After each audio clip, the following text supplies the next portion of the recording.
അല്ലേ ഇതിപ്പോ എന്നോടൊരു അഭിമുഖം ഉണ്ടെന്ന് വേണ്ടി ഇത്രയും വലിയ സ്റ്റുഡിയോയിലേക്ക് വിളിച്ചോളൂ. ഞാൻ രാവിലെ വന്നിരിക്കണം അവിടെ. ഞാൻ ഇന്നലെ സ്റ്റുഡിയോയിലൊന്നും എൻ്റെ ജീവിതത്തിൽ വന്നിട്ടില്ല. ഇപ്പൊ എനിക്ക് കുറച്ച് പേരും പ്രശസ്തിയും ഒക്കെ ആയി. ഇത് നാട്ടിലെല്ലാവർക്കും അറിയാം. അതുകൊണ്ടാണല്ലോ ഇപ്പൊ നിങ്ങൾ ഇന്നെ വിളിച്ചത്. പക്ഷെ അവരുടെ കാര്യം പറയുന്നില്ല. അതെ, ഇതൊക്കെ എനിക്ക് ഒരുപാട് പണികളാണ് വീട്ടിൽ പോയിട്ട്. പണി എന്ന് പറഞ്ഞു കഴിഞ്ഞാൽ ഒരുപാട് പണി ഉണ്ടായി. നിങ്ങൾക്ക് പതുക്കെ പറഞ്ഞുതരാം. സമയം പഴയമാതിരി സമയം ഇല്ല. അതുകൊണ്ടാണ്. അപ്പൊ എന്താ ചെയ്യണ്ടേ? അധികം സമയം എടുക്കില്ല. പിന്നെ നിങ്ങൾക്ക് അവാർഡ് കിട്ടിയെന്ന് അറിഞ്ഞു. അതിപ്പോ എന്തിനു വേണ്ടിയിട്ടാണ് അഭിമുഖം കിട്ടിയത്, അവാർഡ് കിട്ടിയതെന്ന് അറിയാൻ വേണ്ടിട്ട് ഒരു അഭിമുഖത്തിന് വേണ്ടിയിട്ടാണ്. ഇതോടെ ഇരിക്കട്ടെ. എന്താ ഇതോടെ ചെറിയ അതൊന്നുമില്ല. അതിനെന്താ വേണ്ടി നിങ്ങൾക്ക് ഈ അവാർഡ് കിട്ടിയ കാര്യം എന്തിനു വേണ്ടിയാണ് നിങ്ങൾക്ക് അവാർഡ് തന്നിട്ടുള്ളത് പറഞ്ഞുതരാം.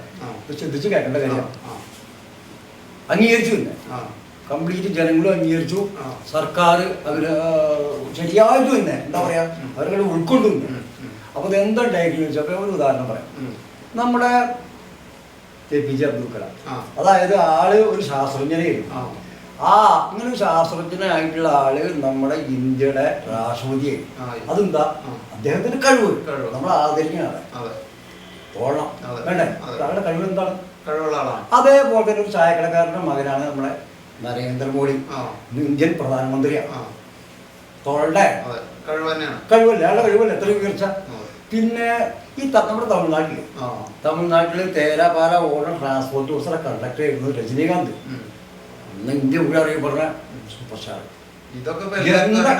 അതാ പറഞ്ഞ എന്താ കഴിവ്, ഇതൊക്കെ നമ്മൾ അംഗീകരിക്കണ്ടേ? എന്റെ ചോദ്യം അതല്ല, നിങ്ങൾക്ക് എന്ത് മികവിനാണ് ഈ അവാർഡ് തന്നിട്ടുള്ളത്? എന്റെ സുഹൃത്തെ ഞാൻ പറയട്ടെ, ഞാൻ അതിലേക്കാണ് ഈ പറഞ്ഞത്. അതേപോലെ തന്നെ അപ്പൊ നമ്മുടെ നാട്ടിലെ കാര്യം പറയാ, മമ്മൂട്ടി 2 തെറ്റിയിരുന്നു. അതൊക്കെ ഉപേക്ഷിച്ച് സിനിമയിലേക്കേ വന്നു. ഇന്നിപ്പോ ആളെ ആരറിയത്? അത്ര അതായത് കഴിവ് അല്ലേ, പ്രശസ്തനല്ലേ? അതേമാതിരി നമ്മുടെ മോഹൻലാല് മഞ്ഞളൂരിന്റെ പോക്കൽ എന്നുള്ളവർ ഇങ്ങനെ എന്റെ അതിനും കഴിയുന്നില്ല. ഒരു വില്ലനായി വന്നിട്ടുള്ള ആള് എന്തൊക്കെ അഭിനയിച്ചു കേരള പതിവിൽ ഇരിക്കുകയാണ്. അംഗീകരിക്കണം വേണ്ടേ? അതാണ് അവന്റെ കഴിവ്. ഒരു 4 പടത്തിൽ ഷീറ്റ് നമ്മുടെ ആൾക്കാരെ ഇങ്ങനെ ഉറപ്പിച്ചു. സുരേഷ് ഗോപിയെ കുറിച്ചാണ് പറയുന്നത്. ഇന്ന് നമ്മുടെ കേന്ദ്രമന്ത്രിയാണ്. അതാണ് കഴിവല്ലേ? ഇതൊക്കെ എല്ലാവർക്കും അറിയണതാണെന്ന് ചോദിക്കണത്.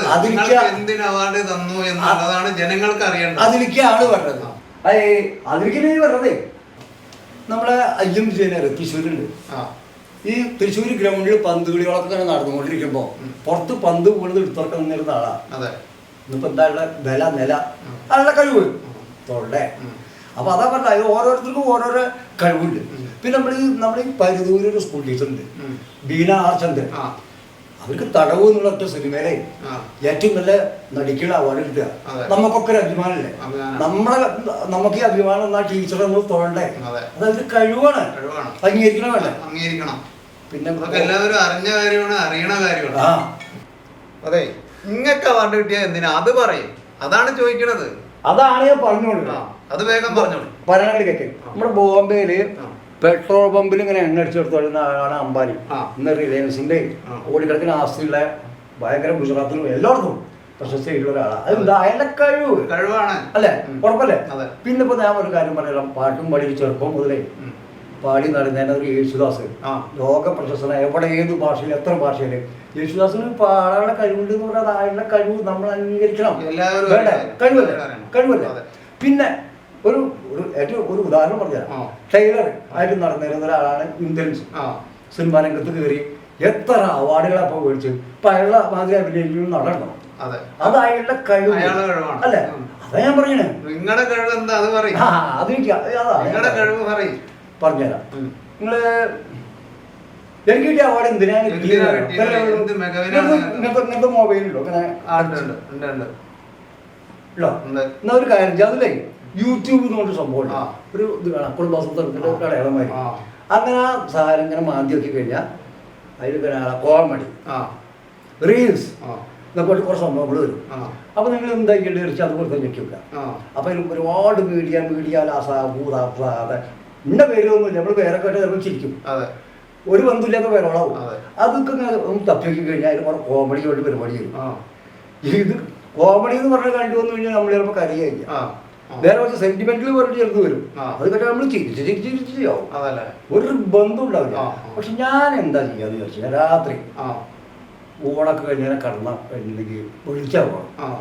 ഈ മൊബൈലും ഇങ്ങനെ കുത്തിട്ട് എല്ലാവർക്കും ചിലത് കാണുന്നില്ല. എന്താ വെച്ചാൽ കണ്ടു കഴിഞ്ഞാൽ നമുക്ക് ഇവിടെ ഒപ്പം പോയത് ബാക്കി ആ സമയം കൂടി ഇവിടെ വേസ്റ്റാണ്. ഞാൻ ഒക്കെ ഏറ്റവും വലിയ ലൈക്ക് ചെയ്യും, സബ്സ്ക്രൈബ്, ലൈക്ക് ഇത് അങ്ങനെ ഇവരെല്ലാവരും കൂടിയിട്ട് വളഞ്ഞു വെച്ചിട്ട് നറുക്കെടുപ്പുമാര് എന്തൊരു സംഭവം ഉണ്ടായതുകൊണ്ട് അതിന് ഏറ്റവും കൂടുതൽ കേരളത്തിൽ ലേക്ക് ചെയ്തിട്ടുള്ള ആൾ ഞാനാണ്. ഈ സംഭവങ്ങളൊക്കെ ഏറ്റവും കൂടുതൽ ലേക്ക് ചെയ്തിട്ടുള്ള ആള് എൻ്റെ പേരിലാണ്. അപ്പോൾ സംസ്ഥാന അവാർഡിലേക്ക് അവരൊരു ഇത് കൊടുത്തു, റിപ്പോർട്ട് കൊടുത്തു. അങ്ങനെ സംസ്ഥാന അവാർഡിൽ എന്നെ വെച്ചിട്ട് പിന്നെ മിസ്റ്റർ ലേക്കി മാൻ അവാർഡിക്ക് കിട്ടിയിട്ടുണ്ട്. ആളുണ്ടായ കാര്യം ഇതാണ് എനിക്ക് അവാർഡ് തന്നത്. അതായത് ലേക്കി മാൻ അതാണ് സംഭവം. ഇപ്പൊ കാര്യങ്ങൾ മനസ്സിലായി. അത് ഇപ്പൊ ഈ വർത്തമാനം പറഞ്ഞിരുന്നോണ്ടിട്ട് കുറച്ച് സമയം പോയി. ഇപ്പോൾ കിട്ടി 10 നൂറ്റാണ്ടോടെ പോകുന്ന കോമഡി ഇതൊക്കെ ആയിട്ട് ഇനിയിപ്പോ രാത്രി പോയിട്ടൊക്കെ ലൈക്ക് ചെയ്യണം. അപ്പോളേ ഒരു സമയം കളിക്ക് ഒക്കെ ലൈക്ക് ചെയ്യണം. പോയിട്ട് ഈ സാധനം കൊണ്ടോണ്ടില്ലേ നിങ്ങൾ ഞാൻ ലൈക്ക് ചെയ്യട്ടെ.